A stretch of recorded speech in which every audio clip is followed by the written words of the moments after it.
Okay, we're gonna go ahead and call the meeting to order. I'll call the meeting to order. So normally we're up there and we have mics and we don't have those. So anytime members here, if you're gonna speak, you need to speak nice and loud. There is a mic over there that we'll be using for people on the audience side of the fence, but we need to speak nice and loud. So officially call the meeting to order. This is the Canyon City Council Economic Development Committee. And we have a couple things that we want to do tonight, but with this audience that is here, and we appreciate every one of you being here. Thank you so much. We want to put the agenda right up front as far as dealing with the topic that is the main point. So my name is Phil Lund. I'm the mayor. Council members that are here, if you want to quickly introduce yourself, they're the folks that have these tags. Jeremy Reeves, District 1. Kathy Worthington, District 2. Jerry Maloney, at large, City Council. Okay, and then what we did uniquely is we have 3 standing committees, economic development being one. And we also had citizen members appointed to these committees. And so I'm going to start down there with James. And if you would go ahead and introduce yourself, you just name your name and Sure. that's it. James That's Sims. it. Jennifer Lazarus. David Harleen. Victoria Duggar. Bob Colloyd, Patrick Baker.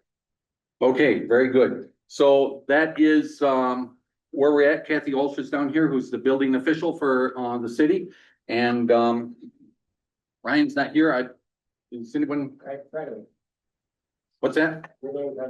That's me, but I'm talking, I was expecting. The big park meeting that was running long. Okay. Planning to come down with stuff. Thank you, Amy. And we do have other council members here. Amy Schmisser is here. I saw Fred Tony floating around somewhere. There he is over there. And anybody else that I'm missing? Okay, without further ado, I'd like to introduce our guest. And it's a big deal to have a mayor from another city. And so I'm gonna stand up and welcome you as mayor to mayor, officially mayor.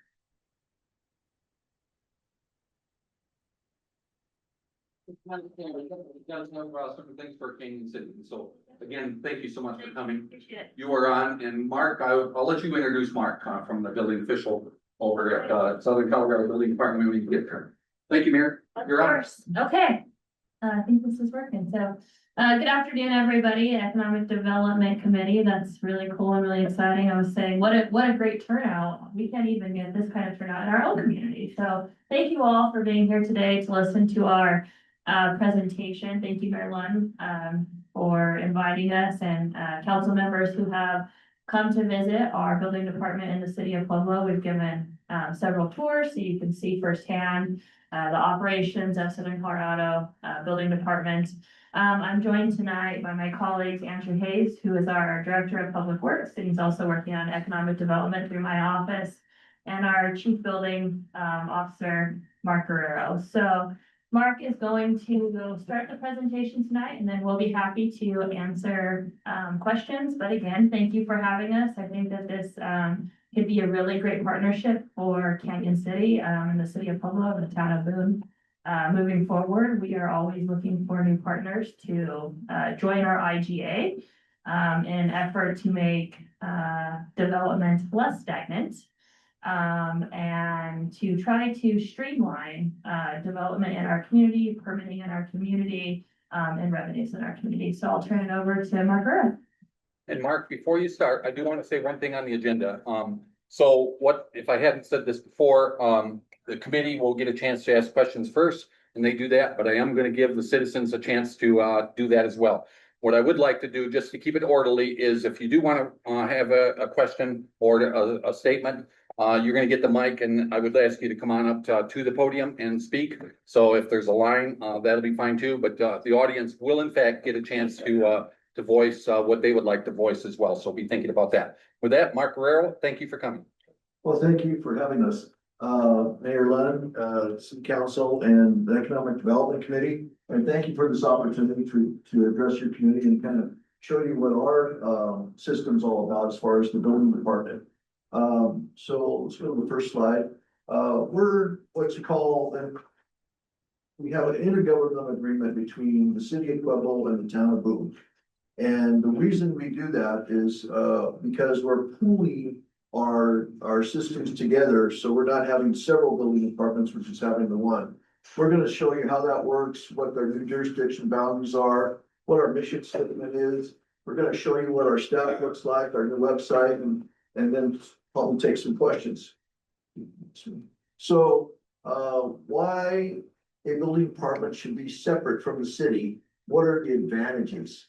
Like I was saying before, it eliminates the duplication. When this started back in the eighties, we had this county of Pueblo and the city of Pueblo. And instead of having two building departments, we had one. And it's worked for 43 years, you know, and then all of a sudden the county says, I'm gonna go do our own thing with, you know, their own agency. But, what an intergovernment agreement does is we're separate from the city. We're like a separate business, you know, and the only revenue that we get is from the permits that you buy. You know, we get a percentage of the permits that you buy and the licensing and, you know, some violations stuff. But, so we have to be self-sustaining and we have to watch the bottom dollar, you know, and so what that does is it aligns us with y'all. And it's like, we want you to build, you know, because then we're more sustainable that way. And we want as much work as you can possibly throw our way. And so I think as far as an economic development strategy, that's something that you really should take a look at. And so no tax dollars are spent on this. What would you get with that? We're governed by a board, Southern Colorado Commission Board, where it's like 9 members and they say, they watch our budget, they make sure that we're doing, you know, things correctly, that sort of thing. As an example of their power, when the city is off for Martin Luther King Day or President's Day, we are not. We have to alternate. We have half of our staff off, and so we have floating holidays. Because they tell me, we're contractors, our contractors don't get that off, so you don't either. So we're there with the building department and we're there till, you know, 7:30 to 4:30 every day. Claims, you know, this is a litigious society. Everyone likes to sue. Well, when they come after you, they're not gonna be able to sue the city. They're gonna sue the building department because we're our own individual agency. We have our own insurance, we have CIRSA. And we'll take claims, we have our own lawyer, that sort of thing, so no tax dollars are being spent again, we're using the revenue from the permits to do that. Let's see, legal fees, I kind of went over that, and then I can't see the bottom of what my slide is, but, let's see.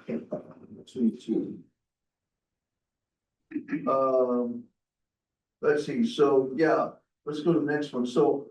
What's also good about that is when if you were to join our IGA contractors, would have a license in Pueblo and in Kansas City.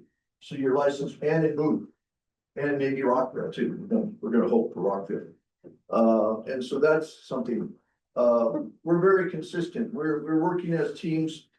Several of your representatives came down and saw what our setup was. Some of you know, a lot of our people, and I'm gonna introduce them here in a minute, they're contractors that used to work in the trades, mechanical, electrical, plumbing, general contractors, that became masters in their trade. And then they decided to come work for the building department, which they had to go through certifications of plan review and inspection and pass all those certifications. So they've been part of our community for decades. That we talked about. So on our boards of appeal, if there's something that you don't think that the building official got right, or there's a different way you want to do it, we have 4 boards of appeals. We have a mechanical, electrical, plumbing board, and we have a building board. For example, say you have I'll give you an example of how it could work. We have a boathouse that we're putting up, and the architect said, "Oh, we want this beautiful glass wall here right by the staircase." Well, that code said it had to be a 1 elevated wall. Have you ever tried to rate elevated glass? Doesn't work, right? So we all got in the meeting together and we said we came up with a solution. Let's just put another head. You got it sprinkled in, let's put a deluge head there, and that's the equivalent to what code is. But say we didn't come up with that, you know, and they said, well, you're still full of it, building official. So then you go to your boards of appeal and you say, we think this is equal to code. We have that right to appeal, right? the other reason I like the boards of appeals, it's an outreach for our communities.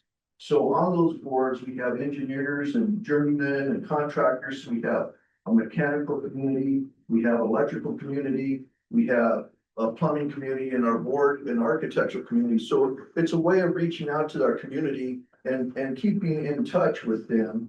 So we can, ask questions about, oh, there's this new code. How's that working? We can get some feedback.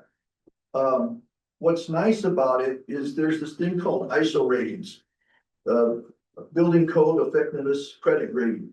So in Colorado, the average is like 50%, but we've been in business for so long, we're at 75 and 80% for commercial and for residential. And why that's important is because if your government is going for a grant, the first thing they're gonna do they have a modern building department, and so, yeah, they do. So I'm more likely to give my money to you if you have a better building department. Same thing with your homes. Do they have a high ISO rating? Yeah, so your insurance rates aren't going to be as high. Because why? All we're about is safety. We're about quality control. We're about being a community resource to make sure that it's built right. All right. So our jurisdictions would be this, City of Pueblo, Town of Boone, and hopefully Canyon City. And, a lot of the interviewers or visitors to the building department ask, well, how are you gonna do Canyon City? Half my staff was in county in Pueblo West. And they're ready to get on their horse and ride up here right away. Again, when county left, they left with 38% of our revenue and 38% of our work. On average, when we were full blown, we were making about 36,000 inspections a year. And that would be 12 to 25 inspections a day per person. And now it's really slowed down. We'd love to get the revenue, but we love to do what we love to do, and help people and be a community resource. And so, our customer service is my corny thing is, of course, we're about being courteous and all that, but SCBD, we're gonna search for solutions with you together. We're gonna communicate. We're gonna build a relationship with you and we're gonna determine if we helped you or not. That's the only way you can do it. We can't, again, we're a business. We want your repeat business, right? And you can also see that we don't wanna, you just linger around. We want you to get done and go. But, every individual, every project is different. I always say you have to examine the patient, right? And so, what our inspectors do, and this is some of them, so there's me, and then we have a permit tech and a licensing person, but up in the upper right-hand corner, there's Randy Coaches in the building department, Biff and Doug. They were general contractors and now they're my main building inspectors. In the lower right-hand corner, my mechanical team, they're masters in their trade. And that's just my planning team. I got 4 people there and they actually were architectural students that have done submissions with architects.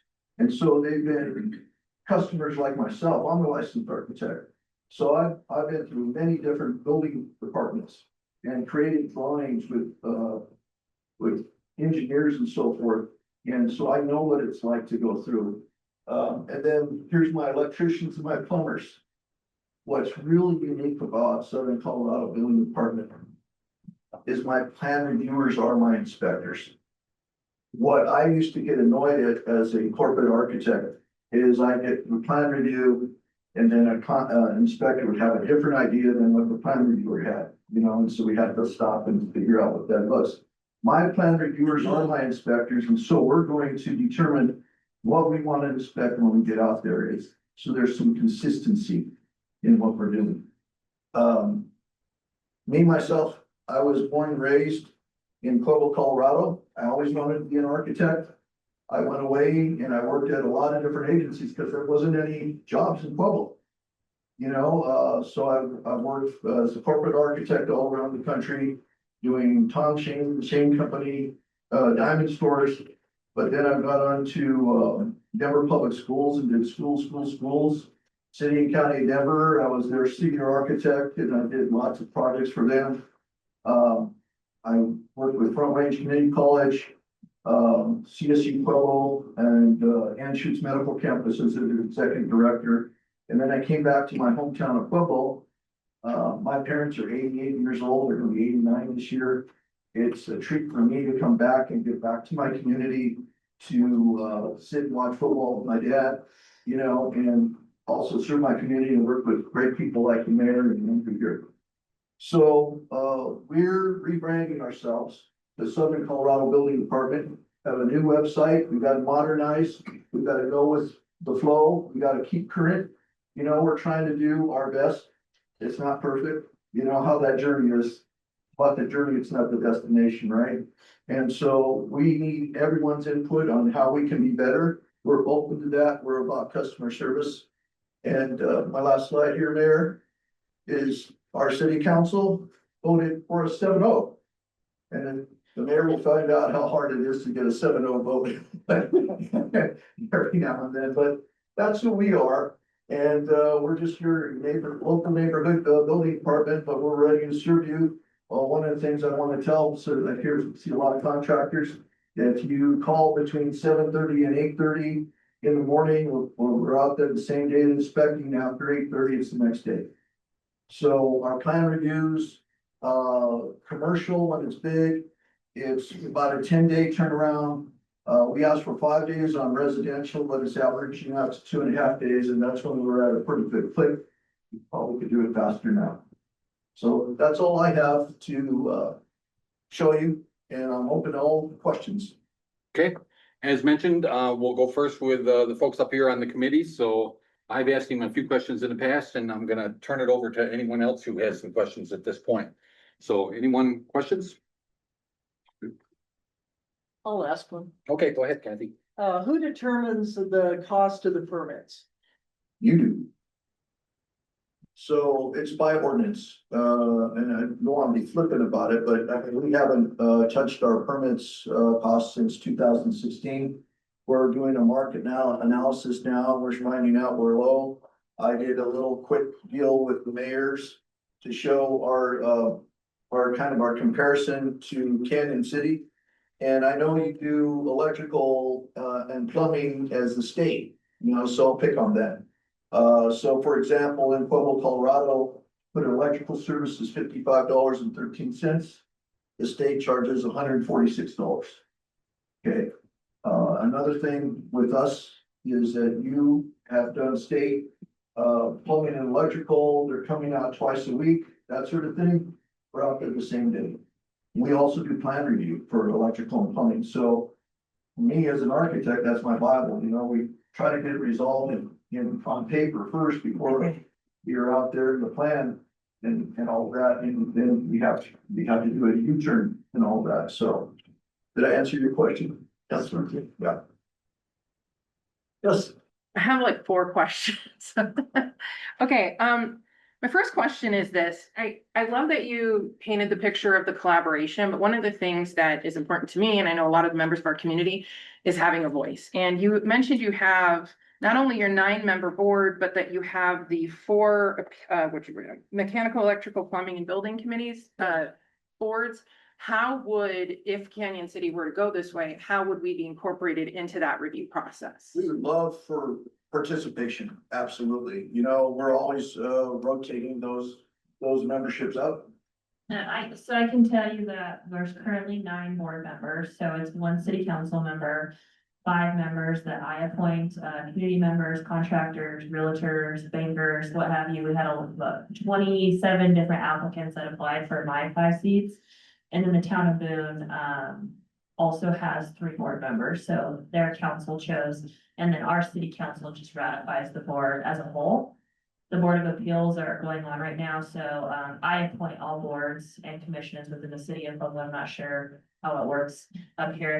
The mayor's and city council ratifies, probably similar to us, but we do the applications, and then you would apply through your city to get on these boards for the appeal process. I don't know yet how many seats you could potentially have, and if that's an increase in seats for overall, or if it's a decrease in seats for the city or Boone, those would have to be further conversations to have, but we have 9 right now. And let me just add to that as far as this process. So what we're looking from this committee, if you decide to go forward, is not a recommendation to join. It's a recommendation to negotiate. And so we would take the next step and negotiate that, and board seats would be up for negotiation, as well as the appeal boards that you were talking about as well, Jennifer. I could just add, it's always been a challenge to get board members to participate, so the more the merrier. Right now, we have a mechanical engineer that I knew in Denver, zooming in for a mechanical board meeting of appeals. So we'd love to have more participation. So a couple other questions. You mentioned that your current contractors, that are affiliated with you, and I just need clarification here, are licensed in both, Boone and Pueblo.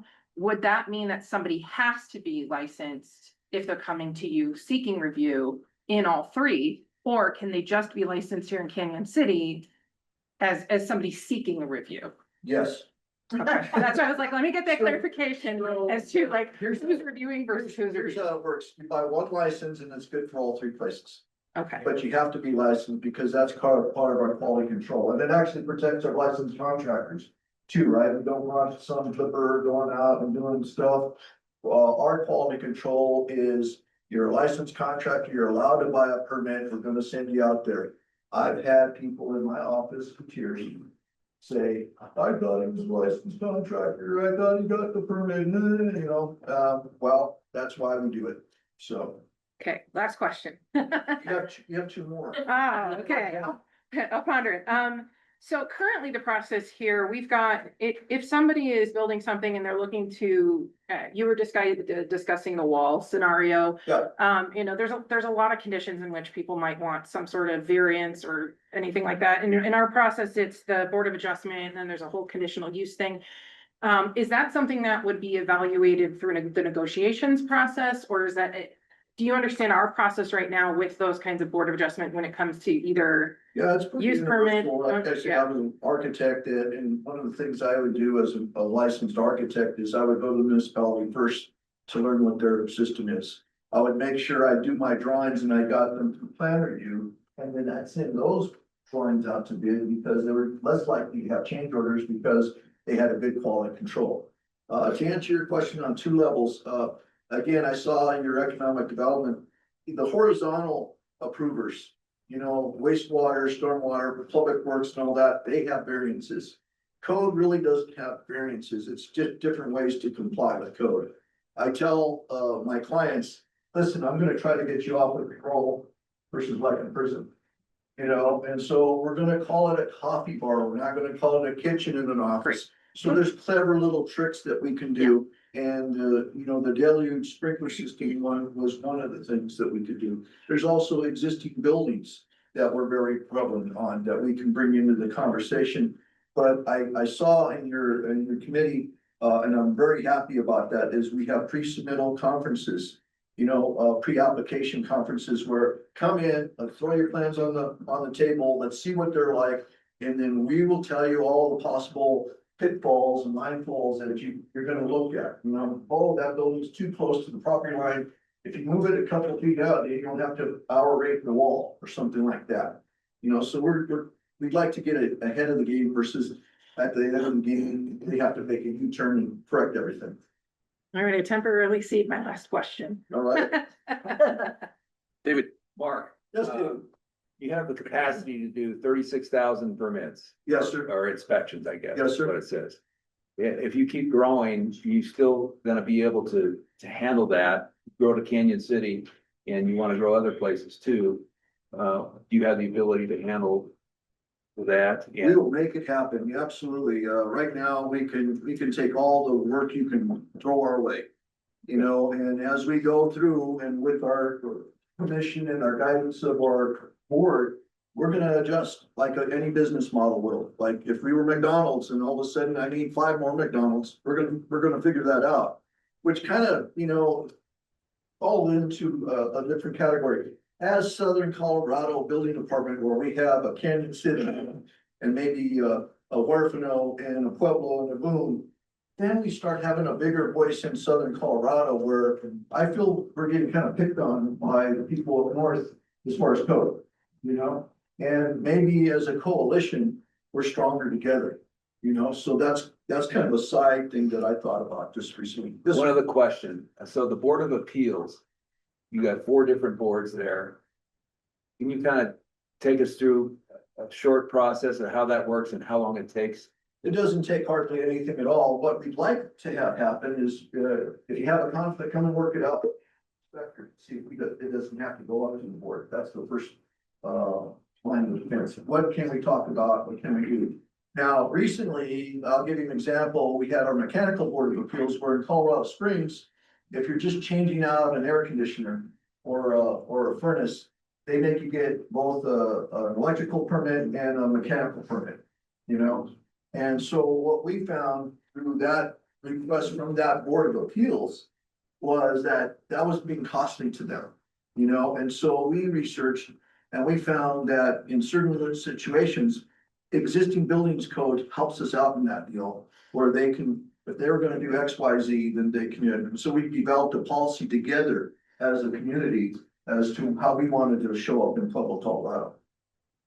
Thanks. Yes, sir. I just have two, and I may have misunderstood you, but I think you mentioned at one point. County left, perhaps it was Pueblo County. I was just wondering why they left.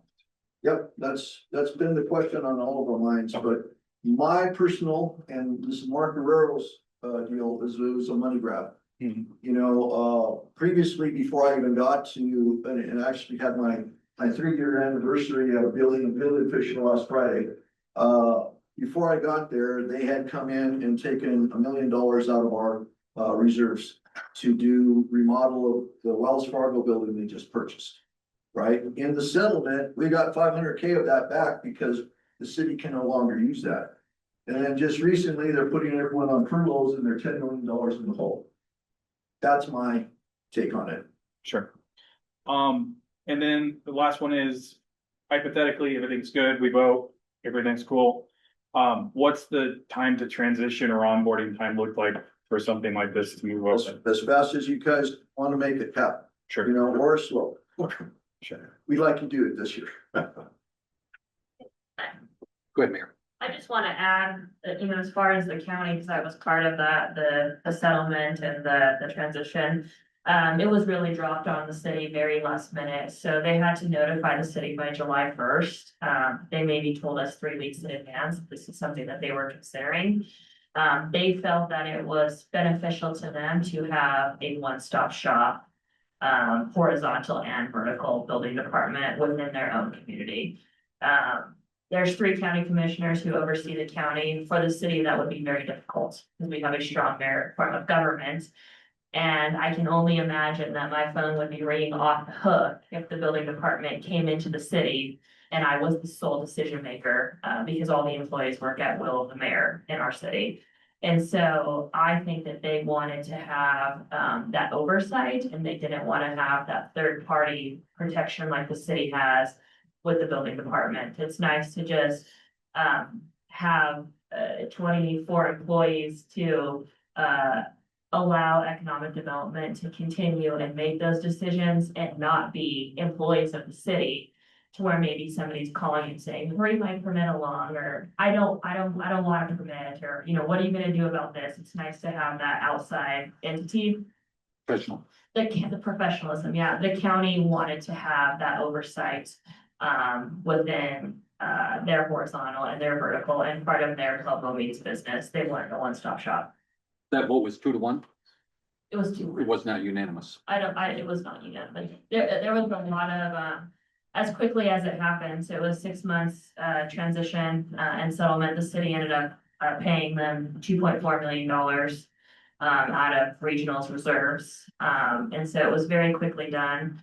I've been following, you know, kind of their meetings and they're getting going, but for the city, it was no transition. We never skipped a beat. Everything continued as it was before. And I think the contractors who are within the city limits really appreciated that, because they had to go and pull a whole new license, with the county. which they didn't have to do before, so it was a little bit more expensive, to be a contractor in Pueblo County and pull permits in Pueblo City. Okay, thank you. As the chair, I'm going to choose to co-mingle now, so council members, you can choose to do that, but I also want to put folks on deck. I will have Victoria go first, but after that, you folks are welcome to ask some questions as well. Hi. What kind of metrics do you use to decide, or have you decided, or that you use to figure out if you're working? And that you do work, so something that we can compare, apples to apples on our end, to say, yes, your system and the way that you're doing things does work. How do you do that? There's a variety of ways that I've implemented. One is I ask the contractors face up, how are we doing? You always go back to your customer service and you say, how are we doing? And I've actually had some testimonials from different contractors come and say, Pueblo's been one of the easiest places to work. Okay, what about data? What's that? Data, Yeah, we're not there yet. Okay. I'll just be frank and honest with you, but what we are doing is we're trying to track, if there's a complaint that comes in, we're on it that day, but we don't rest on that. I thought you guys have been doing it for a long time though, versus, I know you changed the name in January, but I thought y'all been doing it for a while. Since the eighties. Okay, so, But I've been the building official since 3 years from now, so, for 3 years, so I've been trying to get us more modernized. When I came in, I shouldn't say this, but our staff didn't really do email, sure. and so it's been a journey, and I appreciate that. I think we need to go in that direction. But I want to follow up with that, because I know, the trucks, they have everything in their trucks as opposed to at the office. Would that be correct? Right, and so the way our system works and we were able to present is that the requests come in between 7:30 and 8:30, and the computer puts it on the map. There's dots on the map, and so the inspector picks the furthest most part and then keeps coming back all the way to the firm. We don't say exact times because each customer is individual, so you might get the first guy that's an 88-year-old person doing his own house for the first time that needs a lot of time, and then the next guy, a very professional contractor. And we're done, and at the same time, every time we finish inspection, our guys go in the truck and we log it in on the computer, and so it's an instantaneous see of what happened, if it passed or not. Sure, no, that's not really the data that I was talking about, but that's fine. I still think you answered my question, so I have one more. From what also I understand, and I'm not a contractor, so I'm just kind of trying to pick up what we're throwing down here. It's all been Pueblo up until 6 months ago, or until the beginning of the year when the county left. And then you picked up Boone when? January. So Boone But- came on in But January. Boone was always. Part of you, but they just became their own. But Yeah. Boone's a town of 500 people. Very small. Very tiny, yeah, I looked that up the other day. So we would be your next biggest town, but right now, you guys are Pueblo. So we're just gonna be the next biggest town coming in, and it's a little I scary. think I see where you're going with Do you? this, but, Okay. I would think of us more as like a doctor and the Okay. patient in front of the doctor. Okay, Every patient's important. yeah, No matter big or small, a permit starts it all, right? sure, So it's not just for the big mega developments or housing deals.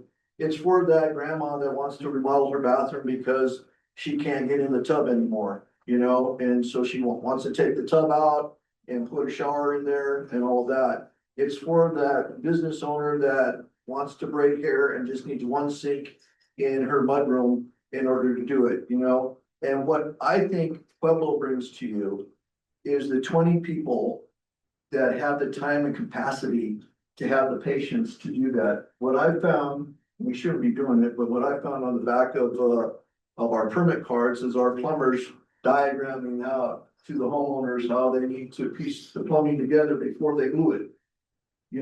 And I've shown pictures of that, and I've caught them doing that, but I don't mind them, and we're Mayberry RFD. So it doesn't matter if you're in Boone, it doesn't matter if you're in Canyon, it doesn't matter if you're in Pueblo. If you're in front of us, you're our most important person at that time. okay, I don't know if I answered that. but- awesome, thank you so much. Mr. Dever, if I can, I know, Absolutely. I think some of the data important questions weren't quite answered, that there is absolutely data that is collected, Great, particularly on numbers of permits issued year over year. That's something we track.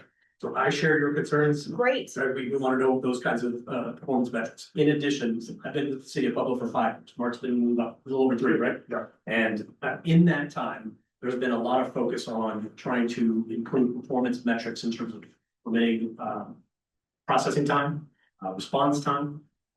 We've done a lot internally to try to drive those things down. So they are measured, whether published or not, they're absolutely checked and looked at to make sure. Mark previously stated it might not have been early. He has a goal of 10 days to try to get your commercial site plan through. That's an important metric, whether you've got a little project or a big one. 10 days, you're not waiting for a month and a half to try to get an answer. So that's a lot different than a lot of municipalities would call around the Front Range or elsewhere in Colorado. This is a metric that's very important. I think there are several pieces that are important to, that'll be of interest to the contractors. Communication, responsiveness, right? Permitting turnaround time. I would call something moving goalposts, right? I don't know if that sounds familiar, but if you are told one thing and then you try to work toward that thing and then all of a sudden it's changed, those are issues that we're working very hard to make sure do not happen. So permitting fees remaining the same. Mark has mentioned that hasn't changed since 2016, I think, or 16. So I mean, there's a lot going on here to try to make sure that this is a supportive organization for both builders and developers in the community and for property owners and those interested in the county development. So I hope I didn't want to Awesome. understate the importance of what is going on with the data. Thank you. Thank you very much. I want to get some contractors because I don't want to run out of time. We have a hard stop coming up because we've got a council meeting tonight. So Bob Stovall, I think you're representing the chamber with what you're going to say. And then 3 or 4 of you, I'll go with you as far as getting your voices heard. So. Thank you, Mr. Mayor, and thank you, Mayor, for coming down. And I'm Bob Stovall, Chair of the Royal Gorge Chamber Alliance. Keyword there, alliance. We work with Pueblo all the time. We work with the Pueblo Chamber, we work with the Latino Chamber, we work with the Pueblo West Chamber. A connection between Pueblo and Canyon is well established in our world. I guess as we're having this discussion, maybe we need to just kind of lay the groundwork of why. The Chamber Alliance supports a thriving pro-business community environment in Canyon City and Fremont County. Our construction, development, and skilled trades members play a vital role in strengthening our local economy, expanding housing opportunities, revitalizing commercial corridors, and investing in our community's future. Now, we have heard directly from our members, and some of our own people have had their experiences in the building and development sectors who have experienced challenges navigating current processes. At the same time, we recognize the importance of maintaining professional standards, public safety, and responsible oversight. Both efficiency and accountability matter. Again, we're talking about why are we doing this? As our community continues to grow and evolve, it is appropriate to thoughtfully evaluate whether our systems, our processes, and our service models are aligned with the pace and vision of the community we aspire to be.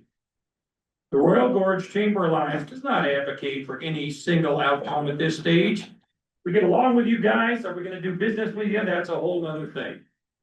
However, we strongly support transparent and respectful dialogue, careful evaluation of all viable options, meaningful engagement with contractors, developers, property owners, and other stakeholders, and I commend you for having this meeting today, and a clear focus on customer service, timeliness, professionalism, and consistency. Thank you for pointing that out to us, Mark. The goal is simple: a building and development process that protects the public, supports entrepreneurship, encourages investment, and positions Canyon City as a competitive and welcoming to those who choose to build here. We encourage our members to participate in the upcoming discussions and to share constructive input. Many of our members are here today, by the way, and some of the people that helped us with our building. To share constructive input with city leadership, sustainable progress comes through collaboration, thoughtful reform where needed, and shared commitment to long-term viability of our community. Royal Gorge Chamber Alliance remains committed to working alongside city officials, industry professionals, and community partnerships to help identify solutions that support growth through positive, collaborative efforts.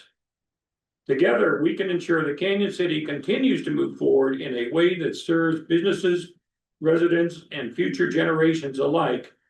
And just speaking from personal experience, I was working with Regional up in Colorado Springs one time. Built a set of stairs, had to modify it because I ran into a concrete pillar.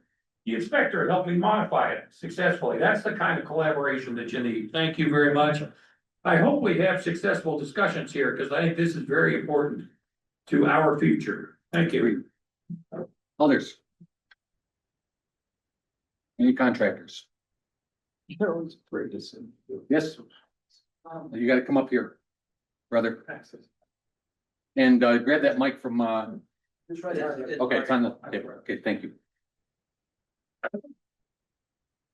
Greetings. Greetings, hi guys. God bless you guys. I just wanted to ask, what if just trying to make sure everyone's jobs protected, too, 'cause like what happens to Miss Kathy's position and also Patrick's position, just being mindful of like, especially with them having families and stuff, but I know Patrick has a newborn daughter and stuff, so I think that's important to think about. Appreciate that. Well, we are the Economic Development Committee, and that's part of negotiations as far as staffing and things like that. And so I'd like to answer that, but I'm not going to because that's part of negotiation process. We haven't went down that road yet to talk about staffing. I haven't mentioned it with the mayor or Mark. And so I appreciate your concern, but ours is on the economic development side. Thank you. Others? I need your name. So my name is Chuck. I'm a superintendent here in Canyon City with Cornell Builders. I don't know that I'm making a lot of friends here. I've been at this since the early nineties, so that gives me 34 years working with this building department. I'm telling you, if it's not fixed, you don't want to mess with a whole lot. And this, I've worked in Pueblo, well, done with the Pueblo Regional. I understand you guys aren't Pueblo Regional. You came out of that 3 years ago or out of that works. But I can't say enough good things about, and again, working with, it's not been, I need an hour and a half. It's not been, a month and a half later. That is not my report back. My report back is stellar. And I'm not doing this for favor from Kathy. I'm doing this because it's the truth and I care about this community. You understand you guys are probably shipping up out of Pueblo with your inspectors, and so, all right, that's fine, and drive the trucks and all that kind of a deal. But the other thing I would have to say is the people that are to care about this community, like I've been here since 1970, are the people in the community. There's somebody that only has ownership in a community is going to care about the community. You know, I care more about Canyon City than I do about Pueblo. But because I live in Canyon City, I stayed here for over 50 years. Therefore, I mean, that speaks of itself. So it's worked well. And then the other question that kind of bothers me a little bit, and I understand that we're a big piece of pie here. The county of Fremont said no to you guys. Is that correct? Right. Yeah. And I think that they're kind of smart over there, not that they need to police you guys or anything like that, but our county commissioners are awesome, and the building officials over there, those folks are awesome too. Again, I have to work with them. And this is the cool thing I get to say about this community, about this deal, is we are in the building business together. The houses that I think Cornell have done maybe 1,500 houses in the community since I've been around. They're not failing. They're not falling down. They're not a problem to the city because we've worked together to make them awesome houses. In fact, I would sell my house. I live in the Cornell house. I would go buy any one of them that I built. And I'm again the superintendent. I hired the guys to come and do it. So, anyways, these are some of my thoughts, and I know, you know, I saw up on there 20 employees in office buildings. That's a large budget. My understanding with Pueblo proper, there's not a whole lot of building going there. The county, yes, city, not so much. Canyon City, we're probably 50-50 with the county to building solar. That's a big number. That's a large budget to swing. And the other thing you mentioned in there is fines, fees. problems, you know, the last thing I want is, hey, you pony up with $3,000. Cause we don't like the color of your pickup. I'm being facetious, but you understand what I'm saying here. You're looking at the bottom line, going, we got a budget to make. We need to start getting some revenue here. Hopefully not at the cost of the poor builder, that kind of thing. So there's my 2 cents. And again, I can't say enough. I'm not looking for brownie points, but I know a good thing when I see it. There's my thoughts.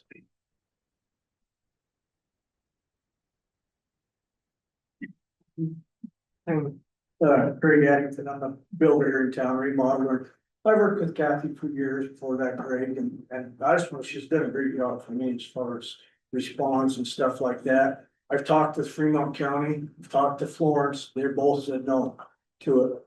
So my thought is that, and I've been told from some of the people in Pueblo, I don't work in Pueblo, but I don't go down there, that it hasn't been as smooth as they say, and that's why it's separated. You know, like I said, I don't have any issues with working with Kathy, you know, I don't want to see somebody losing their job for something because somebody else is bringing people here for employment. To me, if it's making something better, that's different, but me personally, I've had no issues at all. She's got permits out timely. If I have an issue, I talk to her about it and we get it solved and we move on. So, my 2 cents, a good job. Let me just say that again, we haven't discussed the personnel issue. The second one is the county has went down the road of 2 times to go with the regional department. And I think they got really close in 2019. And that was pulled out because of some issues that were there. And I think there are people in here that I recognize that were part of that. And so Debbie Bell, the commissioner, recently told me that the county is not interested in discussing the regional department at this point. And that's why they're not here. Yeah, I talked to Steve Wolf, their mayor, and he said they're not interested either. I had coffee with Steve as well. Yeah, and so, you know, if he, like I said, you know, for my, I don't have any issues, so like I said, I hate to see Patrick and Kathy and some other people, you know, that are, in my opinion, they're taken care of. I'm not gonna say we always agree, but I don't always agree with every building official. And, you know, but And I they're wanna- doing their job and, you know. I want to stress again that this committee is not about the employee issue. We're about economic development in Canyon City. And I, as the mayor, get hit all the time that this is important to young people, that we have to move this community forward. And so that's the reason we're having this discussion in the first place, is are we losing money as a result of the processes? And as this Chamber Alliance talked about, this is something we need to discuss. And I'm thrilled that you're all here and the voices that are here. But I do believe we have to discuss this if we're what trajectory we want to put Canyon City on. So I appreciate your comments. Thank you. Mr. Bullis. I just saw the middle. You guys should hate me. Man, my experience has been just the opposite. And, but I'm just trying to elevate the discussion to say, it's an incredible responsibility for you guys to think about surrendering autonomy or surrendering control to something else.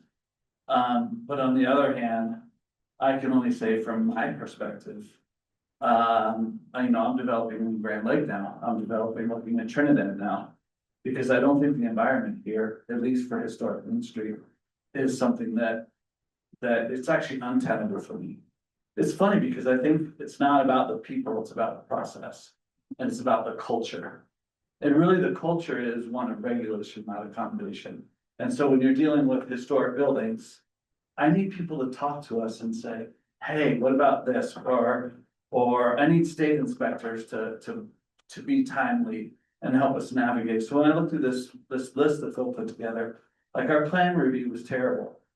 You know, we wind up redesigning things. You know, we go to open the hotel and all of a sudden the doors don't work. We're held at 2018 plan review here when we were approved in 2006. And the answer is, well, sue us, it'll take you 6 months, and 6 months away on a hotel is, you know, bankruptcy. Building inspectors are always a crapshoot, you just don't know. Electrical, plumbing. So from my perspective, like as a developer, and saying that it's untenable and saying that it's not about people, it's about the culture. This is a big culture shift. And so I personally like the idea of having a third party company that has to make it on these revenues that, that wanna treat you like a customer. I would actually wanna know if you lost 38% of the business, when are the layoffs coming?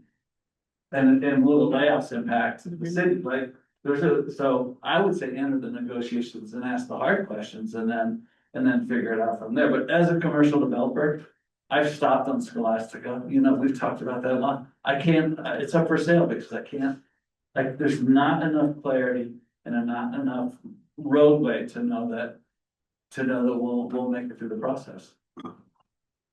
So if that's just me, then I get it, it's just me, and that's okay. Other voices?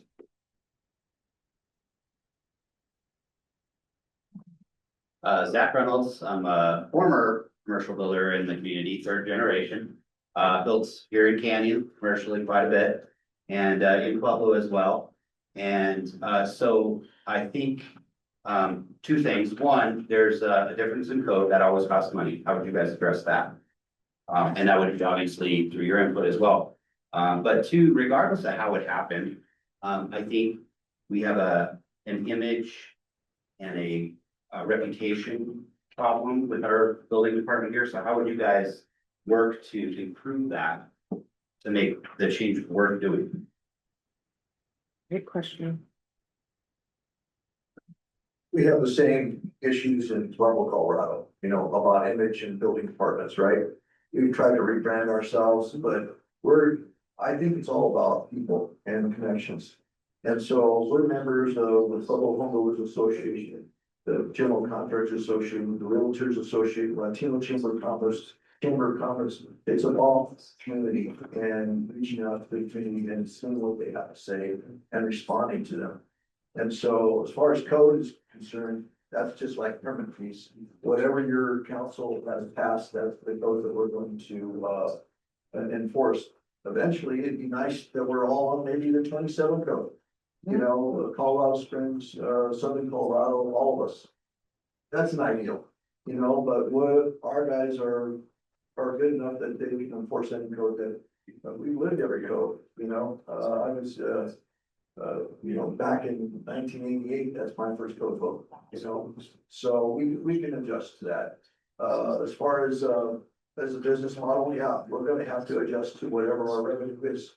Right now, just like your concerns, when the county left us, I didn't want to lose my people.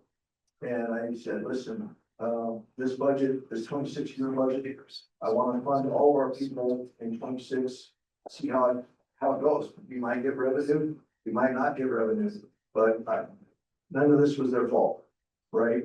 And so by attrition, we were able to reduce from 27 to 20. And we're gonna probably, by attrition again, another couple more, so we'll go down to 18. But we're still at the capacity that we have the time and the patience to spend quality control with y'all and have that conversation and see what you're building. And one of the proudest moments I had as the new building official was when my permit text welcomes someone in and says, "What are we building today?" You know, that's what I like to hear. Go ahead. Mr. Grant. I'm Bernie Grady, and I've been in the community for 60 years, because that's how old I am. But, you know, I just started back into building. I did this back in the early 80s. And I'm just curious, what are you guys working off of right now? We're at 21. Okay, so the 21 code versus the 18 code right now would cost the homeowners in Kansas City at least probably 20 grand. Okay, but by the time you get with the installation and the energy codes part of it. To be clear, we don't have to go to 21. Okay, that's what the question I'm asking is because of that, okay? So, you know, some Catholics taught me is, hey, you gotta cross all your T's, dot your I's, okay? So I gotta give her that, okay? But something I gotta do about Patrick is, you know, when he first inspected one of my homes, and I had an HVAC guy, and he found out in the manual, hey, you gotta have that little Q-track in it, you know? So I'm just giving my gratitude to Patrick because that man is a very good man, you know what I mean? Now I'm just doing my first electronic building permit, right? And it's been a really nightmare for me. So So does it have to be revamped? I think it does. I think has to be some of that, you know? But same token, you know, there's pros and cons about everything, you know? And I think we have to look at our people here and say, okay, can we revamp that locally? Or can we carry on with somebody else? And I'm just saying, if we go to the 21 code, I think that's our biggest mistake, because it's gonna cost us a lot of money. I just did a house in the floodplain. We were in the city codes for being away from the house from fire hydrant. I wasn't to the fire district, okay? That man just spent 16 grand to put a fire hydrant in. For everybody else that's serving around him, not for him. It cost him $16,000 to put that in. I have a problem with that kind of stuff, because that costs that man that much money. You know what I mean? So that's the things, how I look at things like that. This is where we don't give and take. And I think we're in Kansas City, we have to have some give and take to make us work here locally. Okay? So that's my impressions. Yep. What I would ask though is that we consider, what does it look like in 5 years? What does it look like in 10 years? Because this is a big decision as far as, it's gonna be beyond the people here, and it's gonna be beyond the codes that we're currently dealing with. And it's a matter of, does regional work better than not? That bigger picture, and what does it say to the outside world as far as coming in and doing business in Canyon City? Those are my issues. Okay, so how I look at that is I've been actually ahead of the game in energy codes, because I do all spray foam, I do it in the attic. So on my air conditioning unit works from the floor all the way to the attic, okay? So I've done it ahead of the game, because I'm trying to save my customers energy money, you know what I mean? And I'm living in one right now that I built for myself. And my gas bill was $40 last month. My Black Hills bill was 58 because of how I built my house. So I've done that on myself to make a better house for the clients that I work for. Okay. So do we need an R65 or an R60 in the attic coming up? No, we don't. In our environment right here, we don't need that. You know, do we need an R30 in the walls in Kansas City, Colorado? No, we don't. And that's the point that I'm trying to make. If we go to the 21 code, or if we do that kind of stuff, all we're doing is costing the client more money to do that. You know what I mean? So that's how I look at things. But the same token is that we have to be able to be flexible and how people like Stan, you know what I mean? That he went through a lot of stuff for that house. I mean, I know my buddy Jeff did all his work for him, you know what I mean? So, you know, I understand on both ends of it. I only do residential, but I'm just saying, I think our local officials are good. We just have to take it in a different aspect. And maybe they need to be able to learn how to adapt to us too at the same time. Kind of like what they talked about. I mean, I like their philosophy and their insights, you know, like that's said, they're really good, you know? So can we do that ourselves? I don't know. Okay, but do we need to go to them? I don't know that either. I'm just saying, I respect Patrick and I respect Kathy too. You know, that's how I live life. Once again, I want to stress, this is not about people. If we make it about people, we're missing the boat as far as what we're talking about. It's something different than that. Well, that's kind of what I said on it. Yep, I understand. But I just want to be clear that that is not the discussion on this committee, that, about people. Yes. I would like to. Yeah, go ahead, Kathy. Mark, part of our question is that we really love our main street with the historical buildings. And you guys have a lot of historical, beautiful buildings, Union and all that around there. What type of give and take have you worked with the people trying to live in a modern world in a 100-year-old building without spending $1 million? What are you helping them to? Absolutely, and so just to give you some of my background, when I worked for Denver Public Schools, we won the Governor's Award for Best Historic Restoration of the Dora Moore School. And then I've also worked in City County of Denver and did a lot of their historic preservation for their fire stations and so forth. So the mayor was gracious enough to appoint me to the Historic Preservation Committee. And so as we go forward with our developers in our Main Street, and I just attended a seminar last week, a couple weeks ago, the state had the 3-day seminar on historic preservation. But to answer your question, we tap into the existing buildings code. And so if it was an apartment before, it's gonna be an apartment there, it's no change of occupancy, change of use. So less likely that you have to have a fire alarm. And so we can get away with, we do the calculation in the existing building to do, a fire alarm versus fire sprinkler. And so that tends to help, the economics of the project. People will come up to me and say, Mark, if we have to do a fire sprinkler system, it's gonna kill the project. I've done it for CSU Pueblo where they were adding to their football stadium over there, and I said, well, it looks like as an architect, and I checked with my planners, you have the structure there, let's count that as toward the credit. And let's do a fire alarm instead of a fire sprinkler system, and let's comply with code in a different way. And so we have that conversation. One thing to put in mind is that we have a separate fire district. So the fire district and their determination of things is a lot different than what we as a city can say. And that does create issues for a lot of us. So just to put that as an example, not to use. I agree, I mean, firemen are very sentimental people. And I've dealt with a lot of firemen, and I think if we could all be open-minded and collaborative like this group is, we could have those discussions, but the worst question, right, is the one you never ask.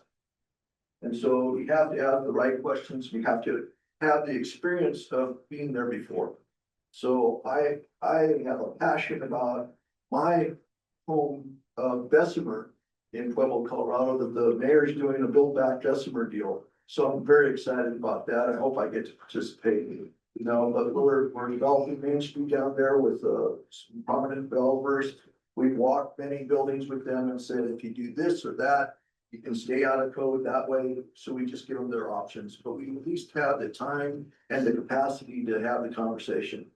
Can I ask you a question? I want to make sure that anybody else John wants to get in there and Lester wants to get in Real there. quick also, just as he's coming up, the last two speakers and your question, I'll touch on a very important point about code. The building department doesn't make code, doesn't set code. They do through the building board of appeals and through those other boards, make recommendations to council to help them make their own decision about codes and what to adopt. But your city adopts the code. Our city adopts our code. And so those are things where there is not a intent or interest in telling Canyon City which version of the building code to adopt. But tools like you talked about, the existing building code, adopting that is a special tool that allows some flexibility for historic buildings to be redeveloped or for infill development to happen. Those are important pieces and policy decisions the council needs to make. But those are pieces we can help give you our experience on, but they're certainly not something that the city of Pueblo is going to come out and expect be enforced here. We're not coming to make Canyon City Pueblo, if that makes sense.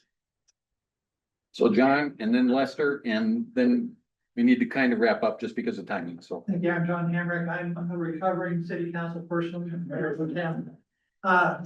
My question is, I want to verify something and then I have another question.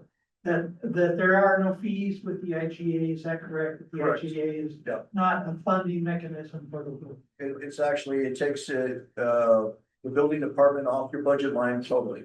Thank you. The question I have is if I had a business model where I was going to be building a processing plant of some kind, and my business model said I'm gonna use used equipment. So as it's kind of a little bit out of the left field for you perhaps, but how does the building, or how does your building approach reuse of equipment? And if I've got all those equipment, what kind of standards do I? Thank you. So again, it depends on the patient, right? You gotta examine each of the patients, and maybe the equipment just past its prime, but a lot of times there's UL ratings that the code requires you to verify. It's all about being safe.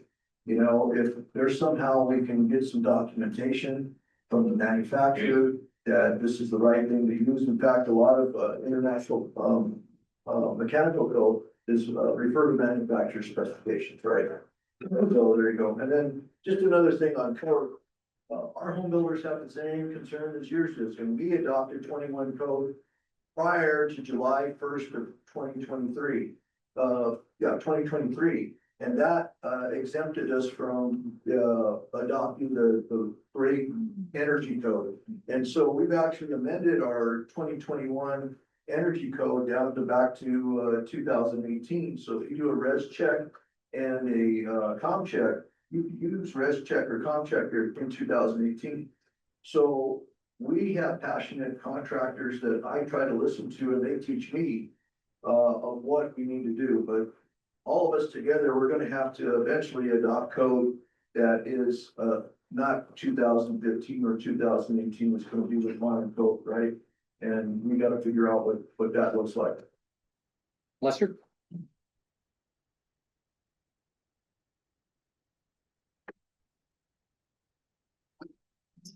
I'm Lester Lamone. I'm an architect here in Kansas City.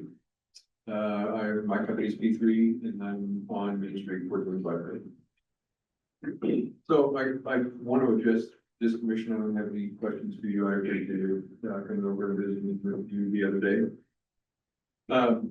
So I work in both commercial and residential construction, which means that I have processes that are unique on both sides. And I've got different codes for each of those disciplines, and my job is to understand those codes and to work with regulatory agencies, building departments and fire departments and all the agencies that are required to get a valid building permit. I've been doing this for a long time too, so I go all over the place. I've worked on both coasts. I have run into many different regulatory agencies under many different codes. I also started in the UBC 88, so before it was the ICC family of codes. So I've lived through a lot of code iterations as well.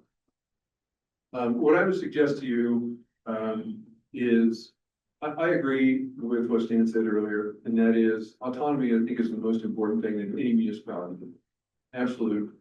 We have to be independent and autonomous, and we have to provide all the services that are required to be a professional municipality. Right now, I think we're falling short in some areas. Right now, in commercial plan review, we go out of our municipality to an independent agency whom we have no ordinance agreement with, whom we have no contractual agreement with. It's just part of the city's process.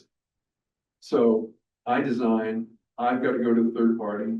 My clients have to pay for that third party review in commercial level in order for that to come back to the city and to have a building permit issue. That's a step that I feel like should be inside our own borders. And I know that we've been trying as a municipality to hire more plan review. It's been a couple of years in the making, maybe 3 now. Not very many takers. Why? I don't know. I can only speculate like anyone else can. Right now, we've got electrical and some plumbing outside at the state level. Again, should be inside our own borders. That's something that we should be focusing on accomplishing.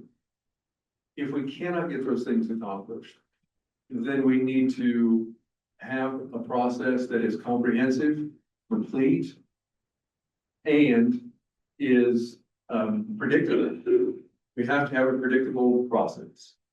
One of the things that Kathy Worthington brought up was other independent agencies inside our own borders that we have to communicate with, the fire district for. But there's no one-stop shop for that. I don't submit one thing and it goes around the table. It's almost going around the table, but it's not quite going all the way around the table. We should have the customer service here in our municipality. We should be able to submit one document, one set of documents, one application, and for it to go all the way around the table. That's what we should be aiming for. Whether it's with an independent agency that allows that has that structure, or whether we build that structure internally. But for 10 years, I've been here for 10 years now. I started my practice in Kansas, started in Missouri, went to Kansas, and now I'm here. And we're not making progress on that. I've gone into the city manager's office and said, why are we not making progress on this? What are our next steps? Why don't we have the staff that we need to have internally to have a one-stop shop here in Kansas City? We can be autonomous and we can be professional. That's what we need to be working toward. We also need to be working toward a process that allows me or my clients or my consultants to walk in and sit down and to go through everything. If there are plan review issues, we go through plan review issues at a table. And we don't get that opportunity. It goes out of our borders. It goes to people who are remotely working. So if we've got structural, we've got architectural, mechanical, electrical, plumbing, that's 5 different people in 5 different states that are looking and reviewing my plans. And that takes time, as well as money. And it's not my money. It's not taxpayers' money. It's the client's money. They're paying for that. That should be right here. We should be gaining that revenue, not giving it to somebody else. We should be collecting that. It should be part of our permit fees. And we should have that personal one-on-one anytime that we need it. I'm not talking about being onerous on the time of the staff, but I am talking about being available. I'm talking about being able to sit down and have everyone at the table, not just a pre-development conference, but anytime we need to move through that process, it needs to be predictable. So that's what I would encourage this group to think about. When they think about whether or not we should go outside our borders or we just stay inside our borders. I'm not gonna give you an opinion. I'm just gonna tell you, this is what I would like to see in terms of my process, because I do this for a living, right? I know the codes. And I go into every jurisdiction and I gotta go to a different set of codes. I'm working in 24, 21, and 18 right now. And when I got here, I was working in 2006. So I guess those are my words of encouragement, is consider that I think it would be nice if we had everything right here, because we are a professional community. Next. Thank you, Lester. We have a time crunch, and what I want to stress is with the committee, I'd like us, I'll send out an email. I'd love that we meet maybe on March 23rd and discuss this among ourselves, what we've heard today. If you have more input you would like to have, I would encourage you to email myself or the city clerk, and that will go to the committee members and we can have this discussion. I do not have a dog in this hunt, race, whatever it is. That dog is not there. What I do have is what Lester is talking about, which is specifically that we get to the next level in Canyon City. That we absolutely need to get, we have so much opportunity in this town, it boggles the mind. And we're not living up to it as far as the ability within city government, in my opinion, as the new mayor, that we need to be at. And so how do we get there? And I don't care if we go outside for it or we stay inside for it, but we need to step up to the game and we need to deliver and make things happen, as opposed to talking about years and years of not getting things fixed. It's time to get it fixed. In my view, I'm speaking only for myself as the mayor. These folks get to have their thoughts when we discuss it. But what I do believe is we are not there and we need to be there, and so much depends on it, and it includes young people staying in this community. We're talking about not only people's lives within the department itself, but people's lives in this community who are having babies and wanting to stay put, and who have their kids in school and want to have them have a job here when they can get done. Those are the kind of things, and we need to be thinking long-term about that. So I appreciate you folks being here on afternoon to come out here and have your input. I don't care what side of the fence you were on. I appreciate your input. I'm sure the committee does as well. And I appreciate very much Mark coming, and especially the mayor and also the public works director. And so thank you for making your way from Pueblo. We will be in touch and we will get back with you as far as the decision. So thank you so much for coming.